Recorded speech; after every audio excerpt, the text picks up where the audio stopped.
예, 이제 왔습니다.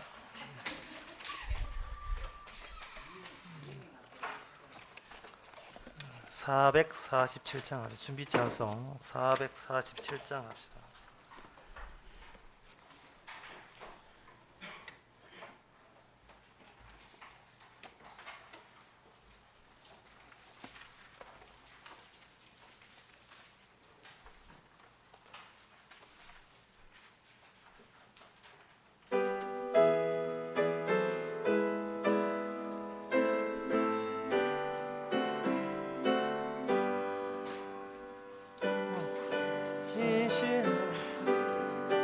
몇 장?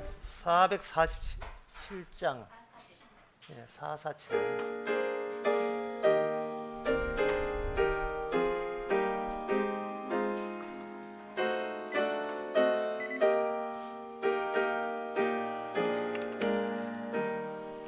오 신실하신 주 내 아버지여, 늘 함께 계시니 두려움 없네.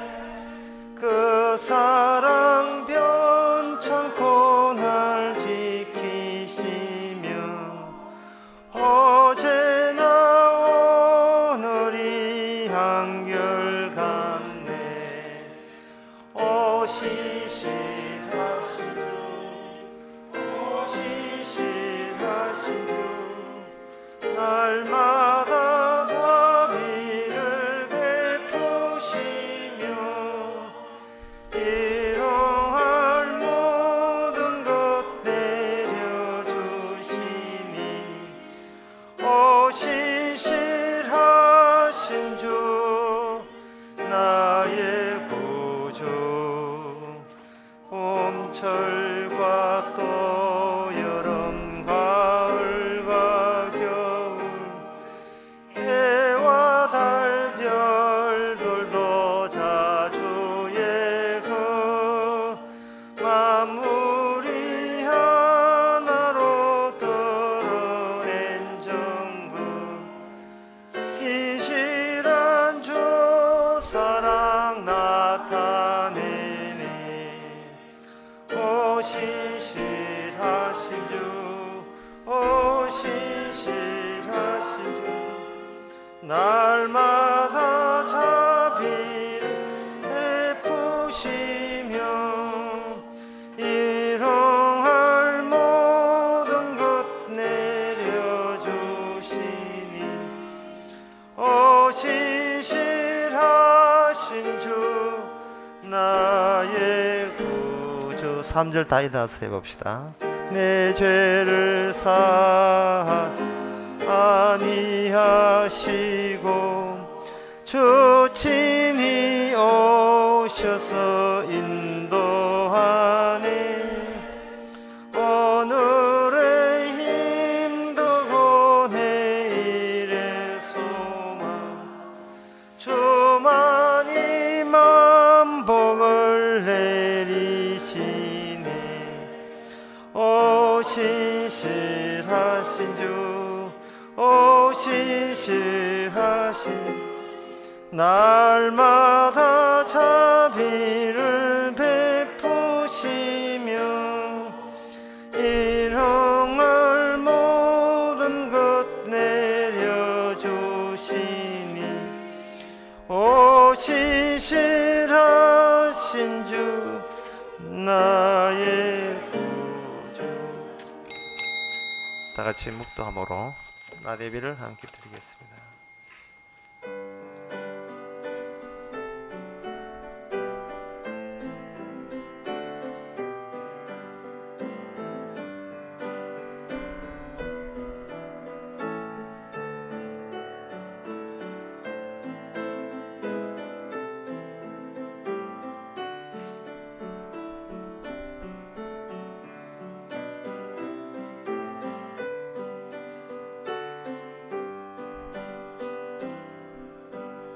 전능하사 천지를 만드신 하나님 아버지를 내가 믿사오며 그 외아들 우리 주 예수 그리스도 믿사오니 이는 성령으로 잉태하사 동정 마리게 나시고 본디오 빌라도에게 고난을 받아사 십자가에 못 박혀 죽으시고 장사한 지 사흘 만에 죽은 자 가운데서 다시 살아나시며 하늘로 오르사 전능하신 하나님 옆에 앉아 계시다가 이르서 산자와 죽은 자를 심판하러 오시리라. 성령을 미사하며 거룩한 공예와 성도와 설교통하는 것과 죄를 사하여 주시는 것과 몸이 다시 사는 것과 영원히 사는 것을 미사옵나이다. 아멘. 내가 완전한 길에 주의하오리니 주께서 언제나 내게 임하시겠나이까. 내가 완전한 마음으로 내 집 앞에 행하리이다. 우리가 만들어가는 마음 말고 주께서 완전하게 주신 그 마음, 우리 예수님의 마음이 오늘 우리한테 장착되어서 예수님이 아버지를 섬기는 마음처럼 동일한 마음으로 창조주를 섬기는 이 시간 되게 하옵소서. 예수님 이름으로 기도합나이다. 아멘. 교동문 23번입니다.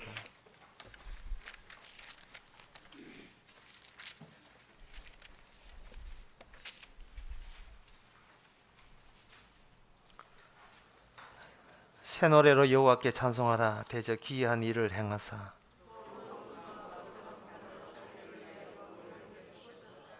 여호와께서 그 구원을 알게 하시며 저가 이스라엘 집에 향하신 인자와 성실을 기억하셨으므로 온 땅이여 여호와께 절거히 소리할지어다. 수금으로 여호와를 찬양하라. 나팔과 호각으로 왕 여호와 앞에 절거히 소리할지어다.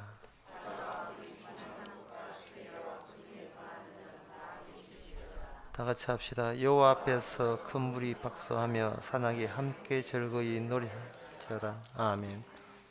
자리에 앉아서 찬송가 21장 합시다.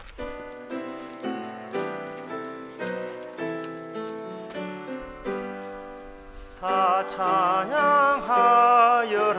전능왕 창조의 주께 내 혼아 주 찬양 평강과 구원의 주님 성도들아 주 앞에 이제 나와 즐겁게 찬양하여라. 다 찬양하여라. 놀라운 만유 주께 포근한 날개미 늘 품어주시는 주님 성도들아 주님의 뜻 안에서 내 소원 다 이루리라.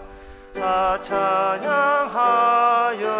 온 몸과 마음 바쳐 이 세상 만물이 주 앞에 다녀와 찬양 성도들아 기쁘게 소리 높여 영원히 찬양하여라. 아멘. 이 시간 다 같이 기도할 때 이종성 장로님 기도하시겠습니다.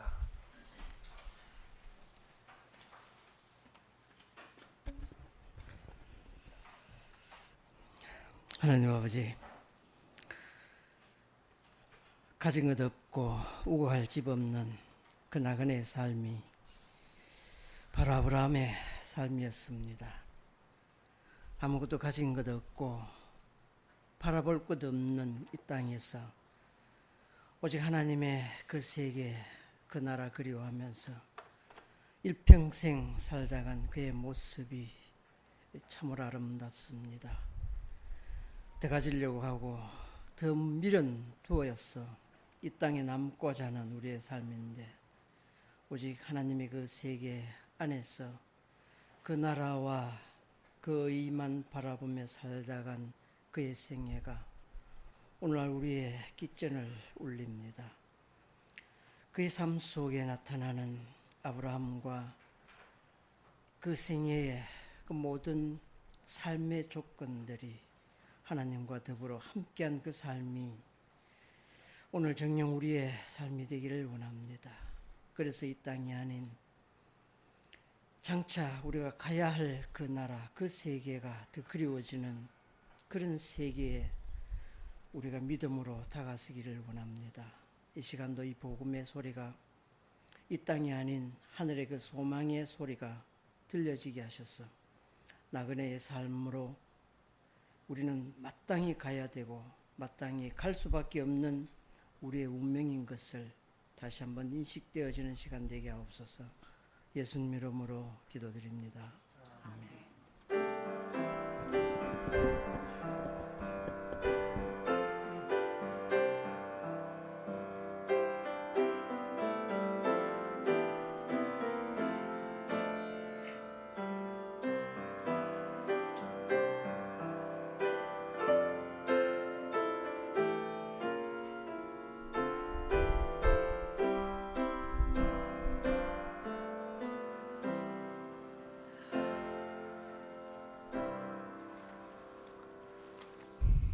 이 시간 광고 있습니까? 없으면 찬송가 135장 합시다.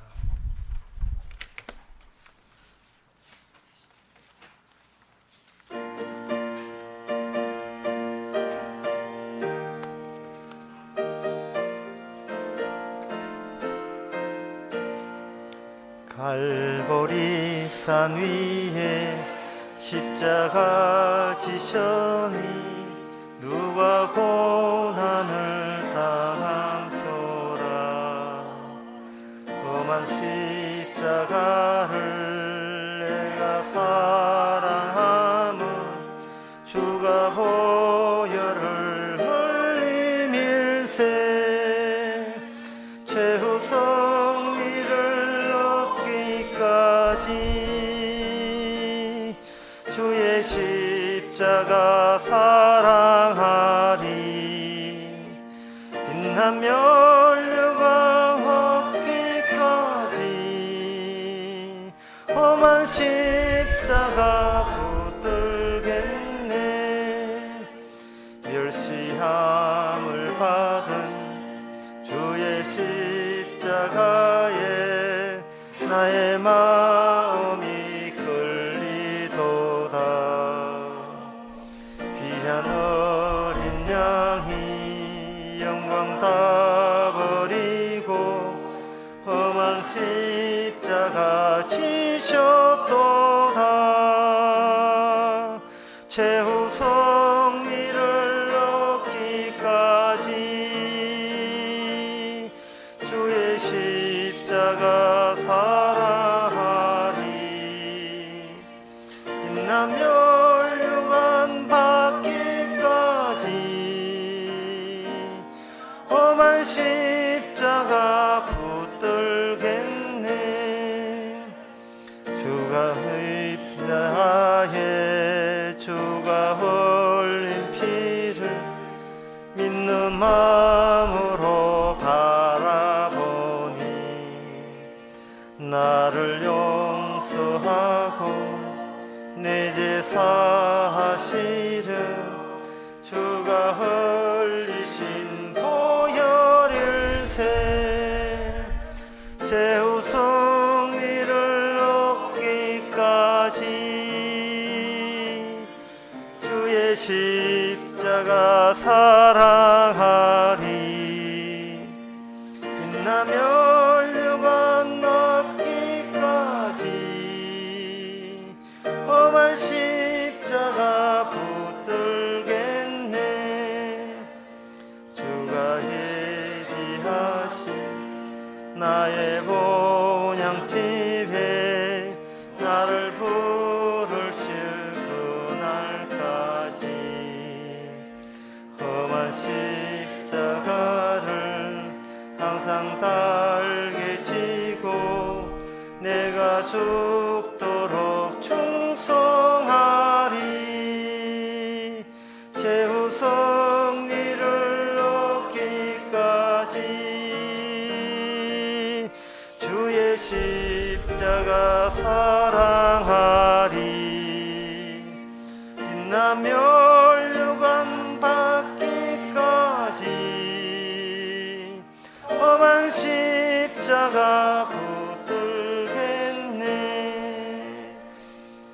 하나님의 말씀은 고린도전서 15장 35절에서 41절까지입니다.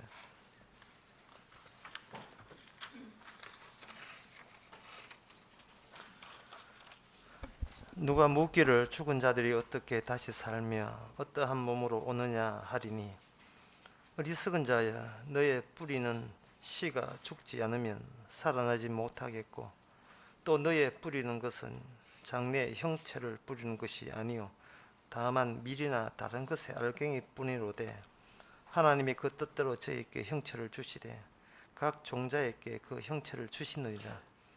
육체는 다 같은 육체가 아니니 하나는 사람의 육체요 하나는 짐승의 육체요 하나는 새의 육체요 하나는 물고기의 육체라. 하늘에 속한 형체도 있고 땅에 속한 형체도 있으나 하늘에 속한 자의 영광이 따로 있고 땅에 속한 영광이 따로 있으니 해의 영광도 다르며 달의 영광도 다르며 별의 영광도 다른데 별과 별의 영광이 다르더라. 아멘. 사도 바울이 답변 공격받은 것은 간단한데 질문은 꽤 깁니다. 사도 바울이 하는 일에 대해서 공격이 들어옵니다. 공격이 들어옴으로써 사도 바울은 주의 일을 하고 있다는 것이 확실합니다. 예수님께서 이 악한 세대에서 복음을 전했는데 이 세상 사람들은 악한 세대에 속한 사람들은 자기를 악하다고 보질 않습니다. 물론 인간이 죄를 지을 수 있지만 죄 지는 만큼 착한 것으로 얼마든지 땜질할 수 있다고 여기면서 자기가 있는 세계를 그대로 유지하려고 나아가는 겁니다. 그렇기 때문에 인간들은 자기 세계, 자기에게 속한 세계가 악하다고 여기지 않는데 거기에 예수님께서 오셨습니다. 거기에 예수님께서 오셔버리면 예수님이 하신 문장 속에 반드시 뒤에 뭐가 붙었냐 하면 이 악한 세대요, 이 죄 많은 세대요, 이렇게 설정이 되어 있어요. 그러면 같은 사람들을 보기에 이 세상이 살만한 세상인데 예수님 보기에는 이 세상은 헐어버려야 될 세상이고 날아가 봐야 될 세상이 되는 겁니다. 예수님께서는 12제자와 함께 다니셨는데 12제자들도 이 사실을 몰랐습니다. 나중에 성령을 보고 난 뒤에 우리가 위험한 동네에서 살았구나 하는 것을 알게 돼요. 위험한 동네에서 살았구나를 안다는 것은 무슨 뜻이냐 하면은 주 예수님 아니었으면 큰일 날 뻔했다는 것과 겸해서 이야기하는 겁니다. 그런 이야기를 한다는 것은 이미 제자들이 성령을 받아서 그런 거예요. 그러면 성령을 받기 전에는 성령을 받기 전에도 그냥 살았죠. 근데 성령을 받기 전에는 뭐를 생각을 못했냐 하면은 내가 속해 있는 이 세상 자체가 엉터리라는 것을 이걸 전부 다 일괄적으로 생각을 못했어요. 세상에는 악한 사람도 있지만 착한 사람도 있다 하고 여전히 이 세상에 대해서 어떤 기대나 미련을 갖고 있었는데 제자들이 성령을 받고 난 뒤에는 뭐 니네 할 것 없이 마땅히 다 망해야 되는 세계에 우리가 살고 있네라고 느끼는 겁니다. 그 안목이 무슨 안목이냐? 예수님이 처음 이 세상에서 외칠 때 갖고 있던 동일한 안목을 그들은 이제는 12제자도 갖게 된 거예요. 12사도들도 이제 갖게 된 겁니다. 이거는 예수님 제자들뿐만 아니고 사도 바울도 마찬가지입니다. 그래서 사도 바울이나 예수님의 제자들은 뭘 아느냐 하면은 천국 가지 못하는 사람들이 입에서 무슨 이야기를 해도 그 이해를 해요. 자기가 옛날에 그렇게 지금 그렇게 살았거든요. 그렇게 살던 사람들의 말을 자기가 평소에 했던 이야기를 그들이 그대로 하고 있으니까 이해 안 될 수가 없어요. 충분히 이해가 되는 겁니다. 다만 성도가 되어서 이제 옛날에는 그랬었는데 이게 경계선에서 벗어난 채 경계선 바깥에서 다시 보는 겁니다. 성령 받지 않으면 육에서 속한 사람들이 이야기를, 육에 속한 사람들은 이건 육에 속했다고 이야기를 하지 않아요. 이것이 당연한 거라고 보는 겁니다. 당연한 거를 보는 그 질문 가지고 지금 사도 바울을 공격하고 있습니다. 그들이 이야기하는 것이 얼마나 당연한 것인지 오늘 35절을 다시 읽어 보겠습니다. 누가 묻기를 죽은 자들이 어떻게 다시 살며 어떠한 몸으로 오느냐 하리니, 죽은 사람이 어떻게 몸이 분해되지 않고 생생하게 몸을 갖고 있을 수 있느냐라고 사도 바울의 복음에 대해서 공격을 했습니다. 지극히 당연한 질문을 한 겁니다. 그들이 아는 법이 내에서 당연한 거예요. 이걸 보면서 흑칙폭해서 이제 교회도 좀 다녔다고, 역시 그래, 교회 안 간 사람들은 그래 부활을 몰라, 우리는 부활을 알거든, 이렇게 여유만만하다고 생각하는 사람이 있는데 그것은 오사입니다. 왜 오사이냐 하면은 기존에 살던 데 살면서 플러스 알파 플러스 부활 하나 추가해서 새 사람 되는 거 아니거든요. 부활이라는 것은 눈에 보이는 세계에다가 플러스 하나를 보태는 게 아닙니다. 그렇다면 그 뒤 이야기가, 사도 바울의 이야기가 그렇게 구차하게 이렇게 길게 나올 필요가 없어요.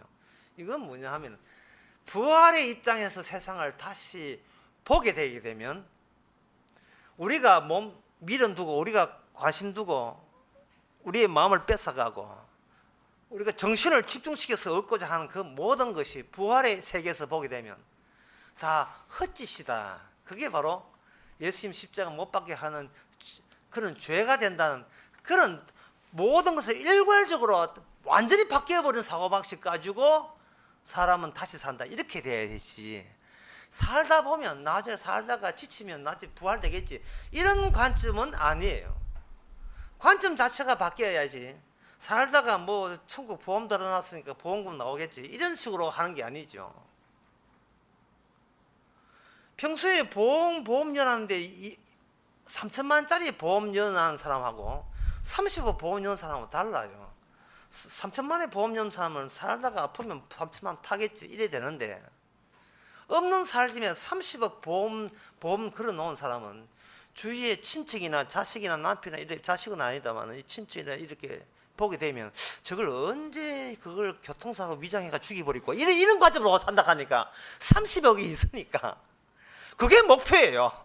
그게 목표로 사람을 대할 때 일가 친척 동서 시누이 통선할 때 저걸 어떻게 죽이면 완전 범죄를 죽일 수 있는가, 그것만 생각한다 이 말이죠. 30억 따기 위한 먹잇감으로 보는 거예요. 얘가 좀 이상합니다만 사고방식이 완전히 달라요. 살다가 추가적으로 사는 게 아니고 아예 나 이걸 없애버릴래. 이 세상은 그냥 없는 거 치고 살래.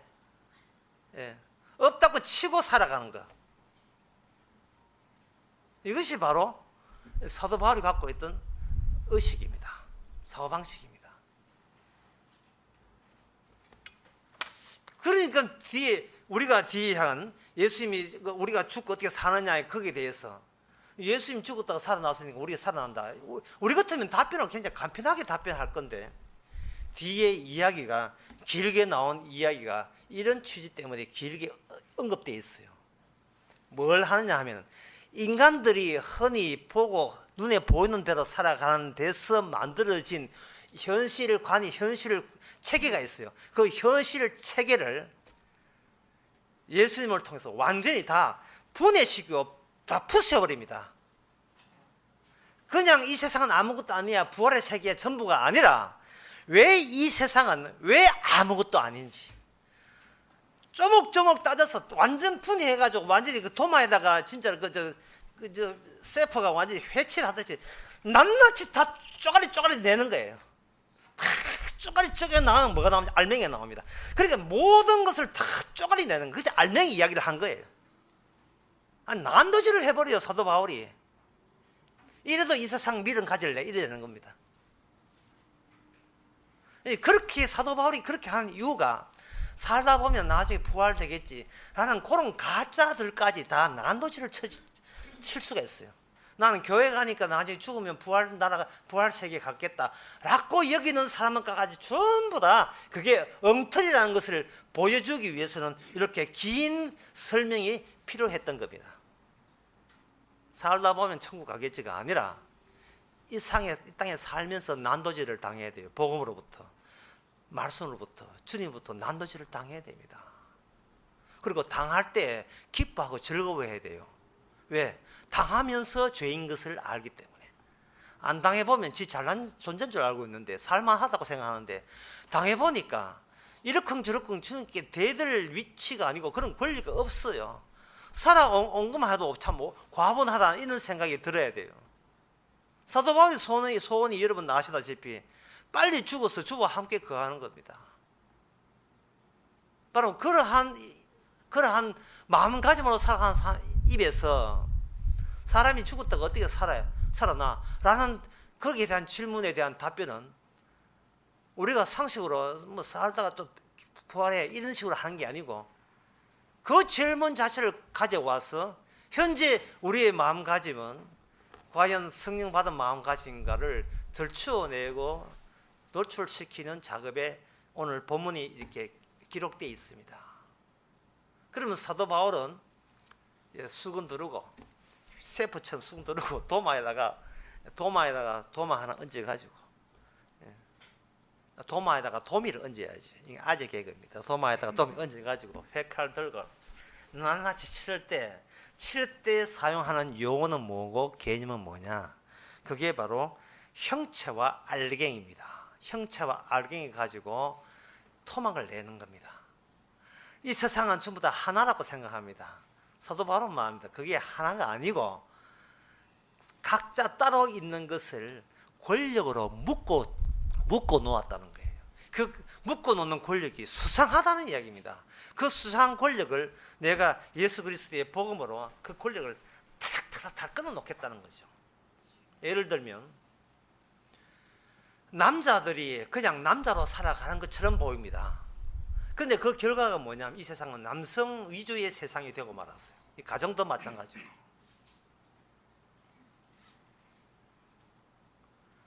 다시 말해서 남자 세워놓으면 여자가 안 보이도록 조치하는 게 남성 위주의 세계, 남성 우열의 세계를 이루었습니다. 그런데 그러면 여자는 어디 있느냐? 여자는 보면 보여요. 세상은 반은 여자고 반은 남자인데 어떻게 세상 돌아가는 것은 남성 위주로 돌아가냐면 남성 위주로. 왜 그렇게 되었는가?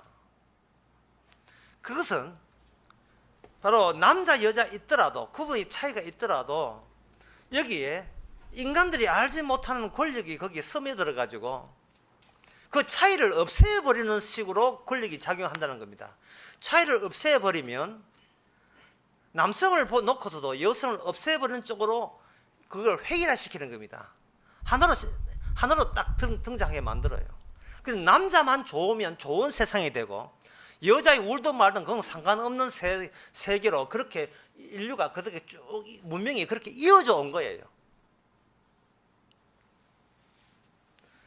그러면 여성은 뭐냐? 여성을 세워놓고 여성에서 여성을 빼버리고 남성한테 종이 되는 속성을 남자 권력에서 계속 심어준 거예요. 칩을 심어줬듯이 인간이 여자가 태어나면서 계속 심어준 게 뭐냐면 이미 기존에 있는 남성 위주의 그 힘과 사고방식이 여성도 스며드는 것처럼 어떤 독약이 서는 것처럼 모르게 계속 이게 스며든 거예요. 남자 잘 만나야 팔자 고친다. 이게 계속 스며든 겁니다. 그 남자 잘 만나는 말은 그 남자가 남자 당독으로 내한테 잘난 남자 되면 안 돼요. 그 남자는 남성 위주의 세계에서 부러움이 대상이 되고 인기가 있고 존경받는 남성한테 내가 기붙으면 나는 이 남성의 세계에서 호응할 수 있다. 이래 되는 겁니다. 그 방정식이 그래 되는 거예요. 그러면 남자 세계에서 남자가 돋보인다는 말은 돈 가지고 권력 가지고 인물 잘하고 이런 것들 있잖아요.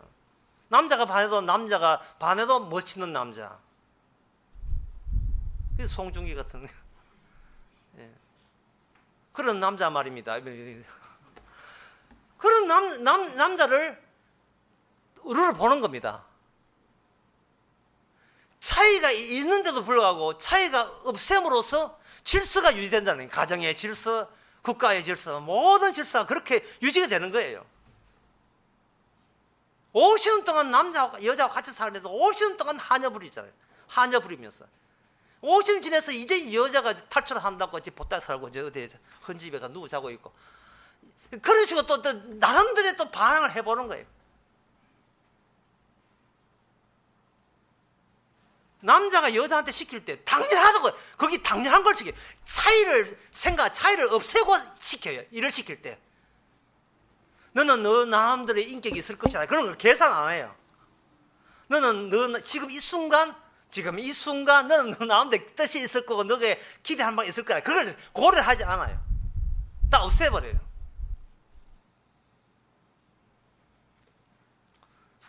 사도 바울은 말하기를, 이미 우리가 잘못된 질서를 안에 있으면서 그 질서 속에서 차이를 따로 뽑아낸다는 것은, 그건 현재 눈에 보이지 않는 권력이 있는 이상은 불가능한 겁니다. 그래서 말하기를, 몸이 죽은데 어떻게 다른 몸이 있을 수 있느냐. 사도 바울은 말하기를, 너희들이 그런 질문한다는 자체가 이 몸이 죽음이 오게 되면 이 몸의 효능도 끝났다고 생각하는 식으로 그동안 너나 할 것 없이 다 그게 이구동성으로 동의를 한 거예요.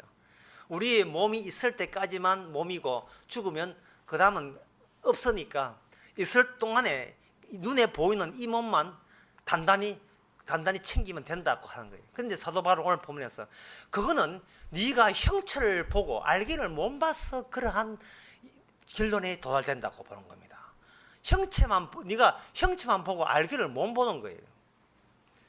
그러나 사람들의 인간의 입장에서는 형체가 보면 알게는 이는 없어도 있으나 그만이라고 보는 겁니다. 그러나 사도 바울은 형체에 있더라도 알게가 알게의 시즌이 사라지는 것이 아니고, 형체가 있더라도 알게는 그대로 알게가 남아있다는 겁니다. 더 나아가서 말하기를, 형체라는 것은 아무것도 아니고 알갱이가 몸짓 키운 것이 형체에 불과하기 때문에 형체 속에서 알갱이를 찾아내지 못하는 그런 사고방식 가지고는 내 말을 이해 못한다고 이렇게 이야기하는 겁니다. 제가 이야기하는 것보다 성경 보면 이런 게 나겠지요. 또 너의 뿌리는 것은 장래의 형체를 뿌리는 것이 아니요 다만 밀이나 다른 것에 알갱이 뿌려오되 하나님은 그 뜻대로 그에게 형체를 주시되 각 종자에게 형체를 주시느니라.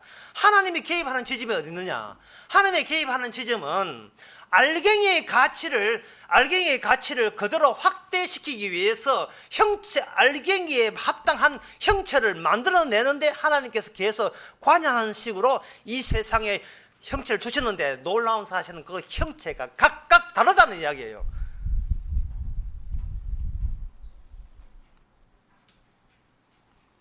각각 다르다는 말은 어떤 누구도 이 차이 나는 것, 다른 것을 하나로 통합할 수 있는 권한과 권리가 없다는 겁니다.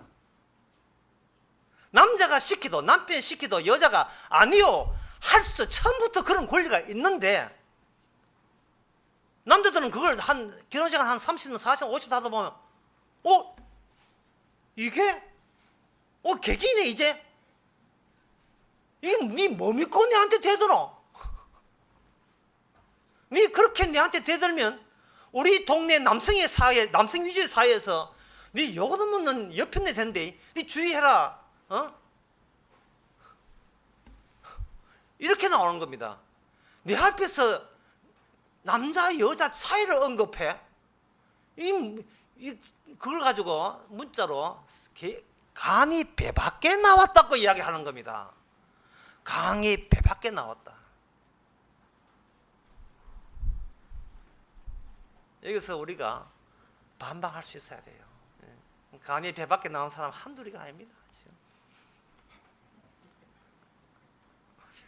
여러분, 사람이 개될 수 있습니까? 이게 오늘 사도 바울이 한 진짜 생뚱맞는 질문을 복음에 근거해서 우리가 하는 거예요. 사람이 개될 수 있느냐. 사람들은 그 개를 보면서 자기가 개가 된다는 생각을 한 번도 안 합니다. 왜냐하면 개는 사람에게 다루는 대로 다뤄져야 된다는 것이 사람 위주로 일관성 있는 세계를 구성해 놨기 때문에 한 번도 걔한테 물어보고 시킨 적이 없어요. 떡고 이걸 걔한테 물어보지 않았어요. 누가 그렇게 했느냐? 모든 것을 분해해버립니다. 진짜 도마에다가 도미를 회치하듯이 탁 찔러버려요. 네가 형체를 가지고 있는데 그 형체마다 하나님이 형체를 줄 때 그냥 준 게 아니고 하나님이 각 알갱이에 합당한 영광성을 집어넣어서 줬다는 거예요. 영광성을. 그 영광성을 집어넣었는데 그 영광성을 완전히 묵상을 만들었어요. 완전히 흩쳐버리고 하나의 권력에서 보이지 않는 권력을 모든 각자의 영광성을 다 없애버리고 소멸시켜버리고 그 영성을 지시하고 명령하는 하나의 권력의 영광성 안으로 전부 다 그것을 다 삭제시켜 놓았습니다. 가정에서는 남자의 영광을 위해서 여자의 영광은 키도 펴지 못하고 그걸 없애버렸어요. 니는 남자 잘 되면 니는 내한테 남자 내 잘 되면 니는 잘 되는 거야. 끽소리 하지 마. 그러면 여성으로서의 여성의 알갱이는 어디 있습니까? 그런 거는 완전히 개무시하는 거죠. 여자는 뭐 남자한테 배필자라 성경에 나왔잖아. 나한테 서비스하면 되는 거야. 여자는 남자한테 배필자로 서비스해야 된다는 그 서비스의 질, 그 서비스는 누구 아이디어에서 나온 거예요? 이미 남성 일획화된 남성 일관성, 남성 위주의 세계에서 일방적으로 조작된 그 서비스 개념을 가지고 지금 여자한테 일방적으로 강요한 거예요. 여자 고유가 갖고 있던 영광성은 누가 가리나? 남성 1번도의 세계가 그걸 가리고 온 거예요. 오늘 설교 왜 감지르고 왜 이러지? 갑자기 이제 페미니즘은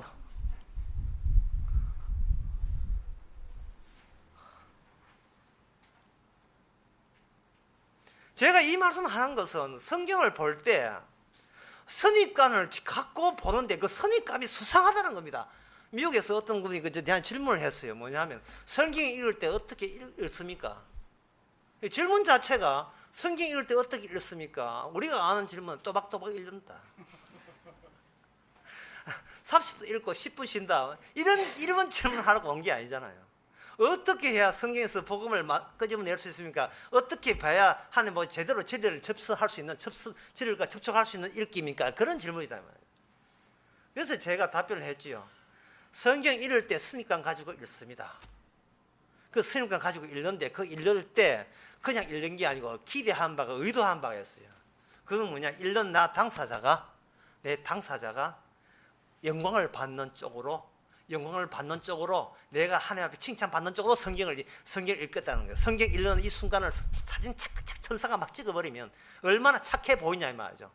그러나 성경 읽어서 내가 성경 읽어서 읽기만 끝나는 것이 아니고 읽은 내용대로 실천에 옮기면 이게 더더욱더 하나님께서 영광을 받으시고 영광 받으면 나는 죽어도 지금 천당 간다 확정되는 거니까 이 순간이니까 얼마나 참 귀한 순간입니까? 성경을 정신 바짝 차리고 읽겠다는 거예요. 그게 바로 틀림명은 성경 읽기. 그런 식으로 틀림명은 성경 읽기지만 모든 인간 다 그렇게 읽어요. 모든 혈당 다 기대감을 가지고 가요. 그 기대감은 뭐냐? 자기 의고, 자기 영광성이고, 자기 복 받는 하나님께 행운을 얻어내는 어떤 기회가 된다고 생각하고 성경을 보는 겁니다. 지금 집안에 문제 있다. 성경 읽음으로써 집안의 문제 삭설이 해결되는 어떤 은근히 괜찮은 미래를 기대하고 보는 거예요.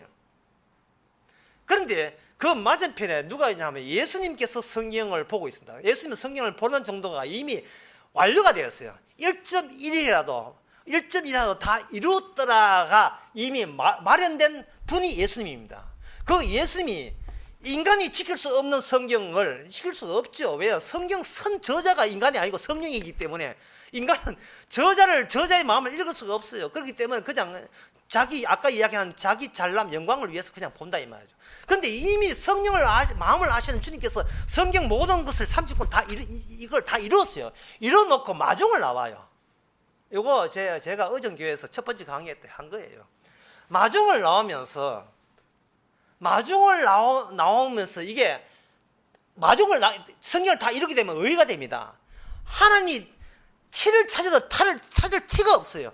어떤 흠집을 찾아도 흠집을 찾을 수가 없어요. 완벽하게 주의 약속대로 다 이루었기 때문에 그걸 하나님의 의라고 하고 그걸 두자로 복음이라고 하는데 그 하나님의 의를 가지고 마종을 나옵니다. 마종을 나오는데 그걸 36권을 다 이뤘던 그걸 집대성한 게 뭐냐 하면 바로 십자가입니다.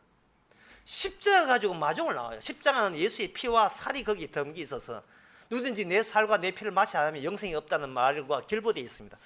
그걸 마종을 나오게 되면 우리는 자기 영광과 자기 의로만 하다가 거기서 충돌이 일어나게 되어 있어요. 충돌이 일어나면서 십자가 앞에서 우리가 이렇게 성경 보면서도 뭔가 성경 보고 난 뒤에 행운을 찾겠다는 그런 일을 획책하는 것조차도 죄가 된다는 거예요. 죄가 되면서 첫째는 내가 죄인이면서 의는 십자가 안에만 있다는 걸 발견하는 것, 그 한 가지와 두 번째는 내가 이렇게 성경 읽으면서 구원받겠다는 이것이 개인적 구원이라는 겁니다. 이것이 죄가 돼요. 개인적 구원은 없는데 나만 구원받기 위해서 나만 성경 열심히 본 거예요. 내가 하는 행동이 나의 구원으로 주어질 거라, 사적 구원으로 줄 것이라고. 그러니까 그런 행동과 오늘 본문과 연관시키면 인간은 자기 눈에 보이는 자기 형체를 생각하기 때문에 자기 알갱이가 어디 있는지를 몰라요. 보면 29절에 39절에 보면 육체는 다 같은 육체가 아니니 하나는 사람의 육체요, 하나는 짐승의 육체요, 하나는 새의 육체요, 하나는 물고기의 육체요, 하늘에 속한 형체 따로 있고. 이 말은 뭐냐? 전부 다 알갱이가 다 다르다는 겁니다. 알갱이가 다 다른 거예요. 알갱이가 다른데 사람들은 눈에 보이는 게 다르니까 형체가 다르다고 생각하는 거예요. 남자와 여자가 결혼했다. 그러면 결혼하게 되면 두 사람이 있기 때문에 의지가, 지식과 감정과 의지가 두 종류가 되어버려요. 이걸 하나가 통합하지 않으면 가정이 자꾸 불러 일어납니다. 여기서는 권력이 작용하죠. 힘센 쪽이 쉽게 가겠습니다. 혼수 많이 한 쪽이, 아주 듣기 쉽도록 혼수 많이, 결혼식 때 비용 많이 드는 쪽이, 또는 시각과 친정 가운데서 더 돈 많은 쪽이 큰 소리를 치게 돼 있어요. 그래야 가정의 질서가 하나로 통합이 됩니다. 그러면 각자의 차이 나는 알갱이는 날아가 버리고 하나의 형체에서의 복속이 되고 예속이 되어 버립니다. 그래서는 안 된다는 거예요. 주님께서는 알갱이까지 접근해 나가는 겁니다.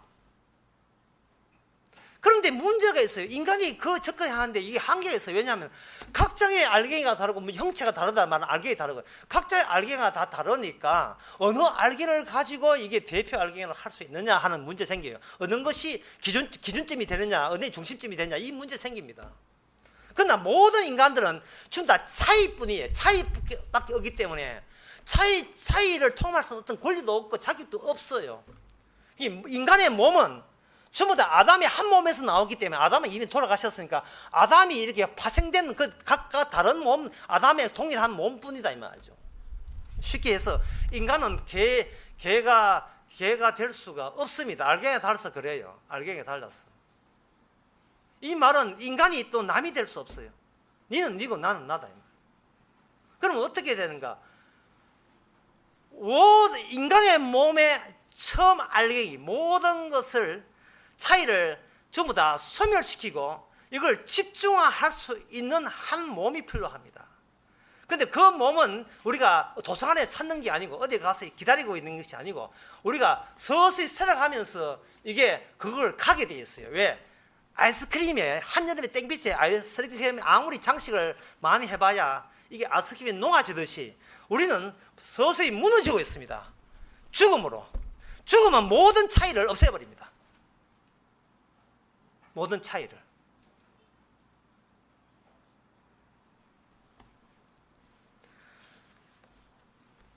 새로운 몸은 어디서 나오느냐 하면은, 그 처음에 질문한 사람이 죽은 사람이 어떻게 다시 살면 어떠한 몸으로 나오느냐, 그럴 리가 없다라고 했을 때에 이 사람 질문한 것은 자기 몸, 자기 알갱이, 자기 형체가 그게 기준인 줄 알고, 내가 기준인 줄 알고 그렇게 주장하는 거예요. 충분히 우리는 이런 세계에 살던 사람이기 때문에 충분히 이해합니다. 그러나 사람이 아무리 뭘 알고 뭐 보험도 넣고 똑똑하고 공부를 해도, 전도서에 나오는 이야기인데요, 사람이 죽어가게 되면 몸만 죽는 게 아니고 그동안 몸에 지녔던 체험했던 그 체험도 함께 날아가 버려요. 내가 사랑했던 것도 같이, 내가 눈 감는 순간에 옆에 아무리 아이고 아버지요, 아이고 아버지 지금 가시면 안 됩니다. 뱅 울어봐야 울음 소리가 귀에서 점점 더 소리가 작아지고 희미해지고, 눈 감기면 눈 감긴 그 장면의 프레임만큼, 털만큼 이게 좁아지면서 깜깜해지겠죠. 기도 그렇고 모든 것이 내 죽음과 함께 내가 믿던 예수 삼위일체 하나님, 내가 믿던 교회 헌금한 거, 뭐 봉사한 거, 밀다 들고 청소한 거, 전부 다 윤덕이 사장님 10년 만에 청소했어요. 전부 다 죽음과 동반해서 몸만 죽는 게 아닙니다. 내가 알고 있던 거, 예수님은 살아계신 하나님 어떻게 알고 성경 몇 장 몇 쪽 다, 그것도 전부 다 같이 날아가 없습니다. 그래서 교회에서 헛짓하지 말아야 됩니다. 교회 와서 오늘 앞자리에 앉았습니다, 기도합니다. 백날 내 죽으면 앞자리에 앉아서 백날 그것도 다 소용없는 없이, 언제 네 죽은데 그것도 같이 죽어요. 데카르트가 하는 유명한 말 있잖아요. 나는 생각한다, 코로 나는 존재한다. 이 말이 뭔지 알아요? 내가 살아있는 난 하나님도 살아있지, 내 죽으면 하나님이 무슨 소용이냐, 그런 이야기입니다. 그러니까 얼마나 이거 솔직하고 노골적인 이야기입니까? 중국의 장자라는 사람 말하기를, 꿈에 나비를 꿨는데, 이게 꿈에 내가 나비가 되는 꿈을 꿨을 때 내가 진짜 나비인지 아니면 내가 인간인데 그냥 나비가 되는 꿈을 꾼지 이게 분간이 안 된다는 거예요. 이 말은 더 나아가서 내가 꿈을 꿨을 때, 꿈을 꾸고 꿈 꿀 때만 꿈이 아니고 꿈은 깨고 난 뒤에도 꿈인지 아닌지를 누가 장담할 수 있느냐, 그 이야기입니다. 그 말은 뭐냐 하면, 내가 보기에는 지금 입이 살아있어요. 살아있으니까 그런 난 모르겠다 나오는 거예요. 죽으면 모르겠다도 없어요. 왜냐하면 사람이 내가 뭐 안다는 순간 자기가 선이 되고 남보다 뛰어난 사람이 되는 겁니다. 인간은 죽음에서 차이가 없는데, 꼭 하여튼 눈만 뜨고 귀만 열리면 계속해서 자기 중심의 차이를 만들어내요. 그것을 주께서는 없애버립니다. 해체시켜요. 그리고 알갱이라 하는 것은 처음부터 인간은 어디서 나왔는가? 바로 죽음에서 인간이 나온 거예요. 죽음에서. 차이가 지는 이유가, 살아있다, 그게 죽음이 소멸되지만 그 죽음이 소멸인데, 그 죽음이 무슨 죽음이냐? 현재 내가 내 몸이라고 여겼던 몸이 죽는 거거든요. 기존의 몸이 죽는 죽음과 내 몸이 아닌 다른 몸에 죽는 죽음과도 차이를 만들겠다는 것이 하나님의 뜻입니다. 아이고, 이 어려운 거 왜 알겠노 싶어요. 모든 인간은 다 아담 안에서 죽어요. 그러면 차이 없네라고 하잖아요. 없는 게 아니라는 거예요, 사도 바울은. 나도 그런 줄 알았는데, 주께서 다 마땅히 죽어야 될 몸 가운데서 사흘 만에 하나님께서 살려내는 몸이 있더라 이 말이죠. 그 몸은 우리의 같은 몸이 아니더라 이 말입니다. 차이가 난다는 말은 알갱이가 다르다는 말이고, 알갱이가 다르다는 말은 뭐냐 하면, 오늘 본문에 보면 알갱이 형체에다가 하나의 개념을 덧붙여요. 오늘 본문에 어렵게 복잡하게 느껴지는 것은 개념이 3개나 개념을 지금 집어넣어서 그래요. 한 가지 개념이 영광입니다. 영광을 집어넣어요. 형체가 다르면 영광이 다르다. 그걸 다른 말로 하면, 알갱이 다르면 영광이 다르다. 그걸 다른 말로 하면, 모든 인간은 알갱이는 죽음으로써 영광이 죽지만, 살아있을 때, 죽었을 때, 살아있을 때 영광 해도 죽게 되면 다 죽음의 비참한 영광으로, 영광 없던 거죠. 영광이 비참한 식으로 하지만, 예수님만은 그 죽은 자들 가운데 살아남으로 말미암아 하나님이 인정하는 유일한 영광을 위해서, 유일한 형체, 유일한 알갱이, 유일한 몸이 지금 부활의 몸으로 우리에게 나타났다는 겁니다.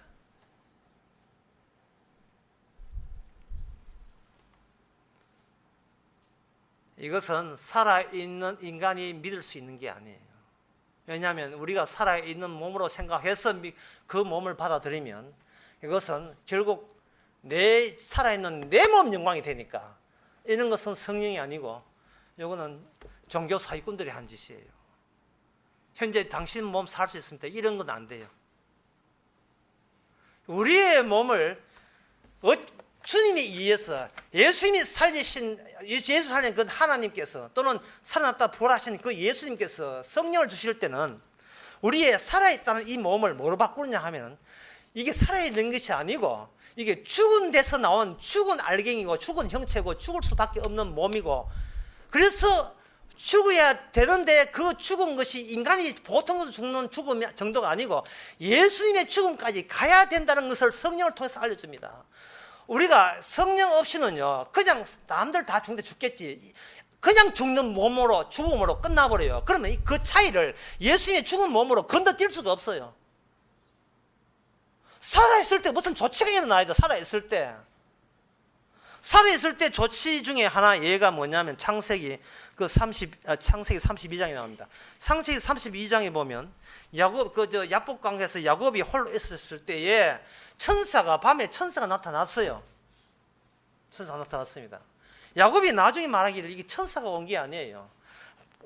본래적인 죽음 중에서도 하나님의 속성 안에 담긴 죽음, 예수님의 죽음과 관련된 그 죽음이 자기에게 찾아왔다고 이렇게 보고 있어요. 야곱이 그렇게 고백해요. 나는 하나님을 만났는데 죽어야 되는데 내가 살았다는 이야기를 하고 있어요. 천사가 올 때 그냥 빈수트로 오는 게 아닙니다. 우리가 건너뛸 수 없는 원초적인 죽음, 그 죽음은 하나님 안에 들어있는 죽음이에요. 그게 바로 예수님의 죽음, 십자가 죽음을 앞당겨서 야곱에게 이런 천사 보내는 사건으로 등장한 겁니다. 그 죽음이 왔을 때 야곱 말하기를 나는 죽었다. 다시 말해서 나는 이 몸이 죽었다는 게 아니고 나는 저주받는 사람이구나. 저주받는 나의 저주스러운 영광, 이게 말이 안 되지만 하여튼 저주스러운 영광이라는 말 빼고 저주스러움을 보여주기 위해서 이 땅에 하나님 오실 분에 의해서 나는 이 땅에 태어나야 했다는 겁니다. 창세기 32장에서 야곱이 그렇게 본 것을 그 다음에 모세에도 동일하게 적용됩니다. 출애굽기 33장에 22절에 보면 33장 21절에 보면 여호와께서 가라사대 보라 내 곁에 한 곳이 있으니 20절에 보면 그가 가라사대 내가 내 얼굴을 보지 못하리니 나를 보고 살 자가 없음이라. 나를 보고 살 자가 없음이라는 말은 본래적인 죽음은 인간이 알지를 못하고, 이 죽음은 누가 안에 있는가? 하나님의 속성 안에 들어있어요. 하나님께서 인간이 만들 때 그냥 만든 게 아니고 인간의 만드는 이유를 선악과를 심어놓고 이렇게 그걸 대비하면서 보여줬습니다. 누구든지 이 살을 따먹는 자는 정령 죽으리라. 그 죽으리라를 곁에 두고 인간을 만든 거예요. 인간을 만들고 선악과에 있는 게 아니고 선악과에 담긴 의미를 알기 위해서 인간을 곁에 만든 겁니다. 인간은 원초적인 죽음을 위해서, 다른 말로 하면 예수 그리스도의 십자가를 전가하기 위해서 인간을 만든 거예요.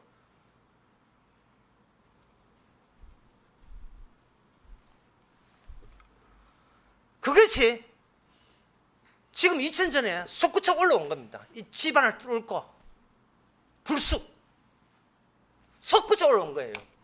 인간만이 그렇고 그런 세상에 이 한가운데 아무도 알지 못하는, 인간은 왜 죽는지 왜 태어나는지 아무도 말할 수 있는 자격이 없는 그 동네에 원초적인 진짜 죽음을 뚫고 이 땅에 등장했습니다. 이것을 세례요한은 이렇게 합니다. 요한복음 1장 14절에서 말씀이 육신이 되어 우리 가운데 거하시며 우리가 그 영광을 보니 아버지의 독생자의 영광이라. 여기 말씀이라는 단어, 육신이라는 단어 전부 다 새롭게 생각한 단어죠. 말씀이라 하는 것은 말씀이 태초에 말씀이 계시니 그 말씀이 곧 하나님입니다. 하나님께서 육신이 되셔서 우리 가운데 거하심에 그 영광을 보니 독생자의 영광이라. 하나님의 아버지됨을 증거하는 유일한 영광이다. 그 영광, 아버지의 영광은 바로 이 독생자에게만 독점되어 있습니다. 독점되어 있어요.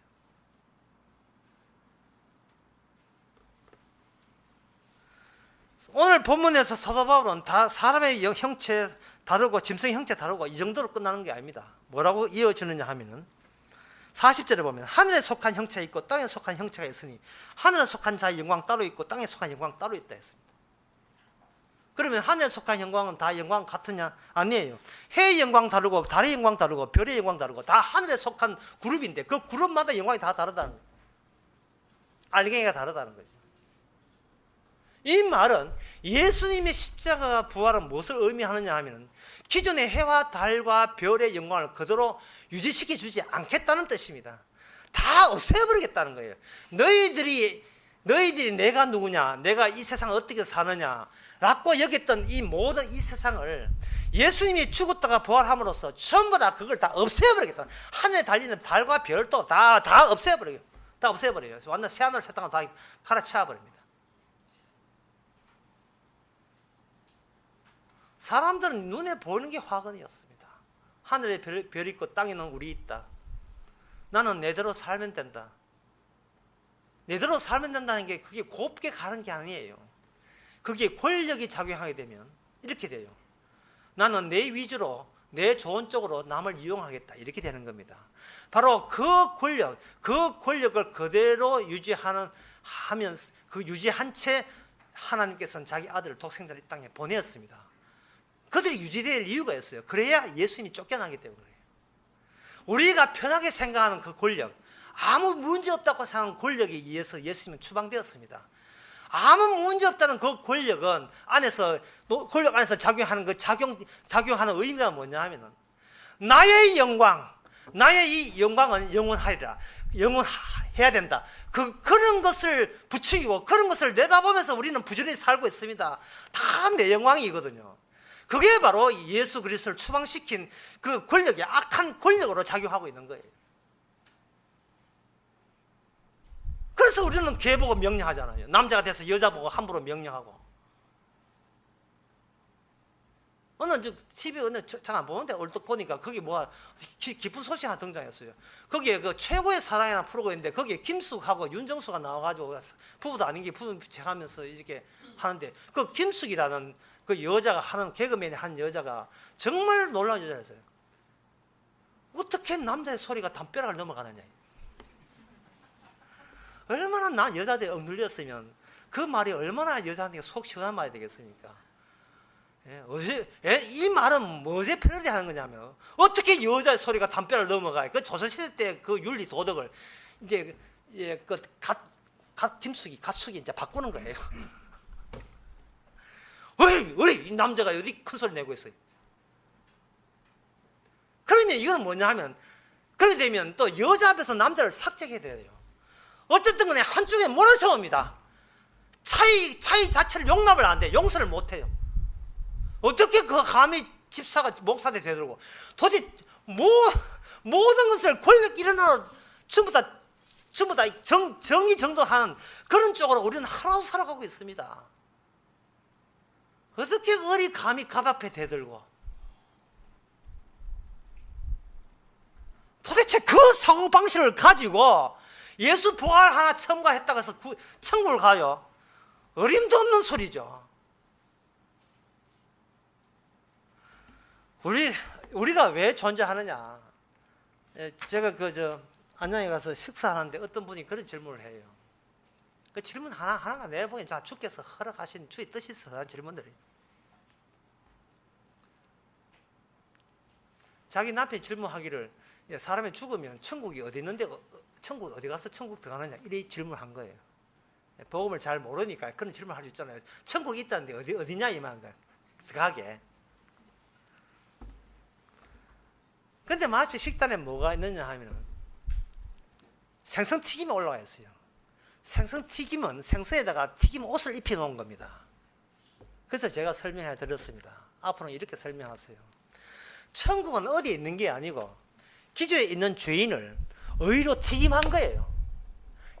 갈라디아서 3장에 하면 하나님의 의로 옷 입은 거예요.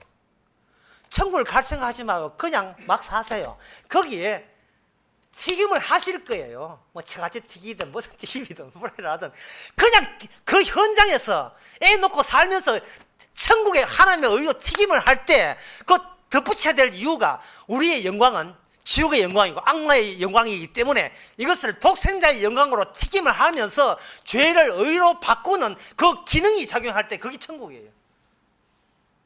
그게 천국입니다.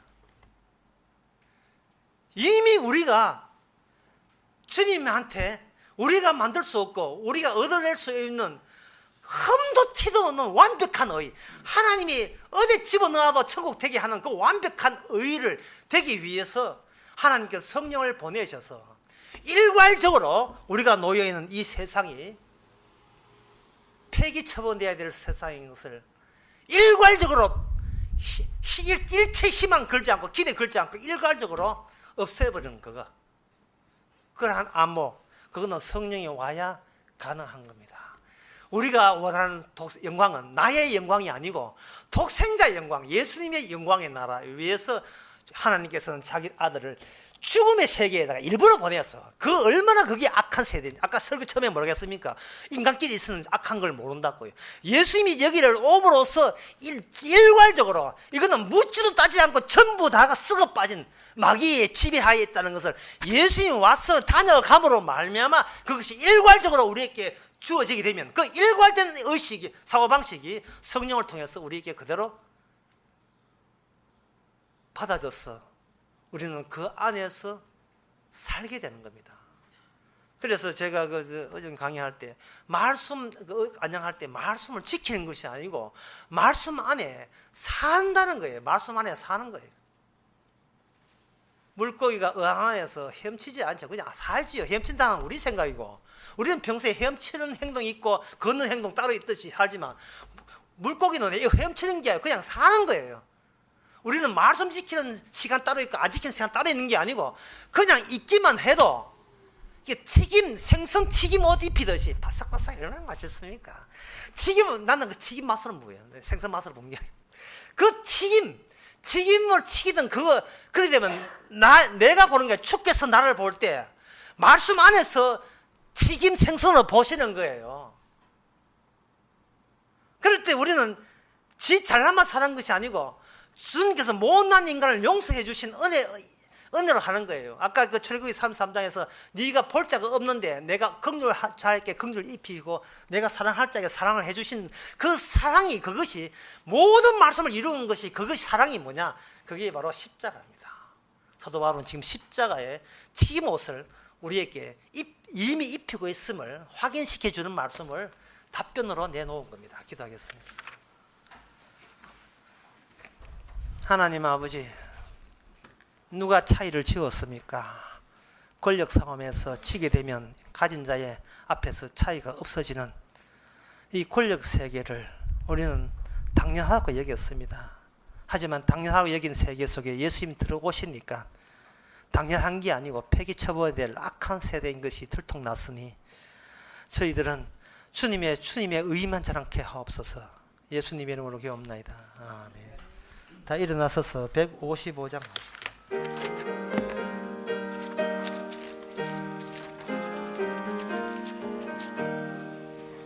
주님께 영광, 다시 사신 주 사망 권세 모두 이기시네. 흰옷 입은 천사 돌을 옮겼고 놓으셨듯 곳은 비어 있었네. 주님께 영광, 다시 사신 주 사망 권세 모두 이기시었네. 부활의 주님 나타나시죠. 두려움과 의심 물리치셨네. 주의 교회 기뻐 찬송하여라. 다시 사신 주님 죽음 이겼네. 주님께 영광. 다시 사신 주 사망 권세 모두 이기시었네. 생명의 임금 영광의 주님.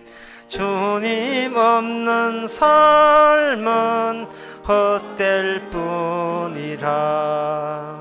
주의 사랑으로 세상 이기고 요단 건너 본향 가게 합소서.